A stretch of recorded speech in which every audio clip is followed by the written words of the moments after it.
Hi friends, welcome back to my channel, and this is Windows Server 2025 Complete Master Course from Zero to Expert, and this is video number 58th in this course.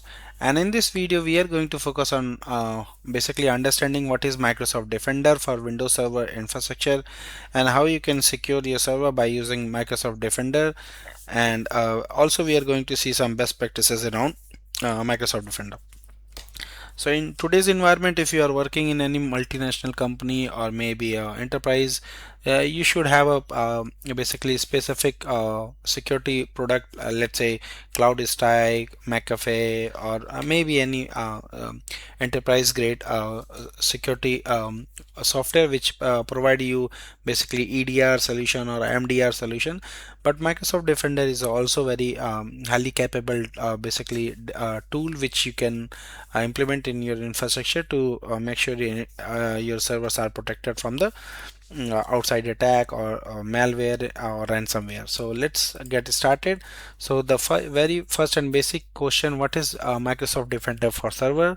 So Microsoft Defender for server basically help you to protect Windows and Linux servers from the threats basically. So now Windows security components overview. Basically, if you are dealing with Windows security, then there is multiple things which comes in place.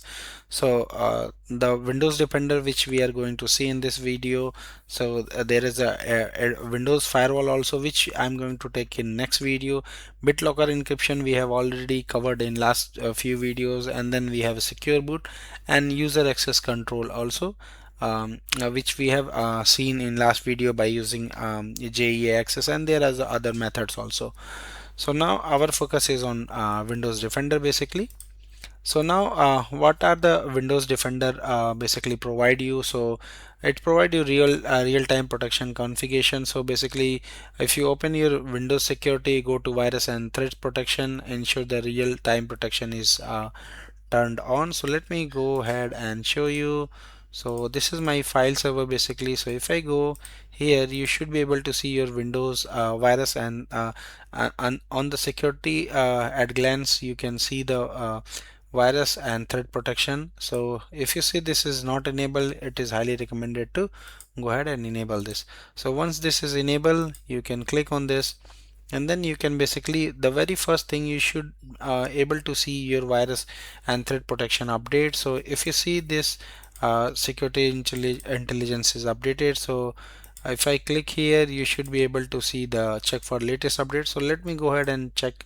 So I have not updated my security intelligence basically protection. So you can see the version on which this is updated is 2025.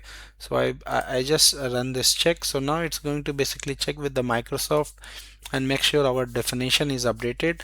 So if you are basically doing this in enterprise or your office, you need to make sure your required ports and URL web URL is open to check and gets the update from Microsoft Defender servers. So it will take basically some time, so I'll let it allow, and then let me go ahead and show you the real-time protection. So if I go here, you should be able to see basically real-time protection. So if I click on virus and threat protection setting, you can see here real-time protection. This is very important. So this basically locates and stop malware from installing during installing or running on your device. You can turn off and for the shorter time, and then it will come back online. So this is very important. So real-time protection, it is highly recommended to make it enable always. And then you have basically next thing, schedule scan configuration. So you can basically schedule your scan for your machine, so you can schedule on daily or depending on your requirements. So let me go here and show you the basically scan option. So in the scan option you have multiple things. Basically you have a quick scan, full scan, and custom scan. So let me show you what these scan. So quick scan basically scans the common area where the threats hides basically, and faster checks system files and critical location. And full scan basically scan all file and running programs, slow but more thorough. So you need to make sure you always perform a full scan on certain duration basically. So now last scan you can see 2 minute 20 2 minute and 2 seconds it took, and this was the file basically a filed scan during the quick scan. So it is highly recommended to go ahead and schedule your full scan. Check, let me go ahead and run the full scan. So it will take some time to scan, but you should basically schedule it.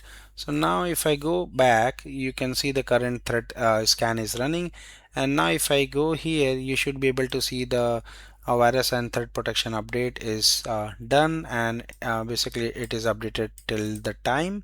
So this is good. Now the next thing what you should check, basically configure antivirus exclusion.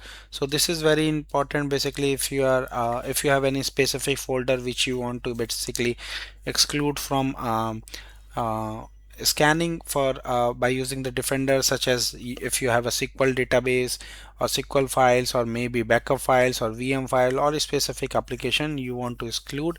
So you can exclude by using the going to virus and threat manage setting and then exclusion. So let me go here and show you. So if I go manage, and then you can see here exclusion. So if you come here, you can add your exclusion, so file, folder, file type or process. So let me go here and put, let's say uh, I want to basically uh, so star exe.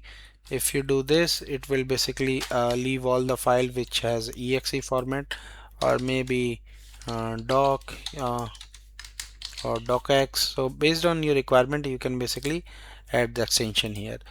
And then if you want, you can go ahead and add some basically folder also. So let me go ahead and add let's say JEF folder which we have created. So you can create exclusion based on your requirement basically. And then you have a monitor threat and alert. So this is very important. So whatever is happening for this threat, you should be able to basically monitor it. So manage settings, and let me go here basically. So if I click here, you should be able to see the protection history. So now you can see the protection history, all recent items basically. So firewall rules are turned off, the setting to block potential unwanted application is turned off. So you can see basically protection history on the from the security center. So now the next thing, ransomware protection concept. So this is very important and newly introduced basically. uh, so controlled folder access, so block unauthorized changes to important folders. Ransomware behavior monitor, so detect suspicious activity and block the ransomware. And file recovery helps restore file if ransomware make changes. So this is highly recommended to use basically. So if I go to bottom, you will see ransomware protection. So so click on basically manage ransomware protection and control folder access. If you enable this basically, so protect files, folder and memory area on your device for unauthorized changes. So you have a block history if anything got blocked by ransomware protection by defender. You can see here protected folders. So these are the by default protected folders which are basically protected by ransomware protection. And now if you want, you can go here and basically add your specific folder which you want to protect by ransomware protection. So you can see these folders are added.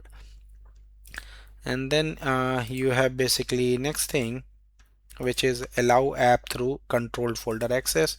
If you want any specific application to access your control folder, basically you can go ahead and browse your application, or maybe you can go here and from the recent blocks tab you can basically allow your application to basically allow through a controlled folder access. So this ransomware protection is highly recommended to enable. So if you are using basically third party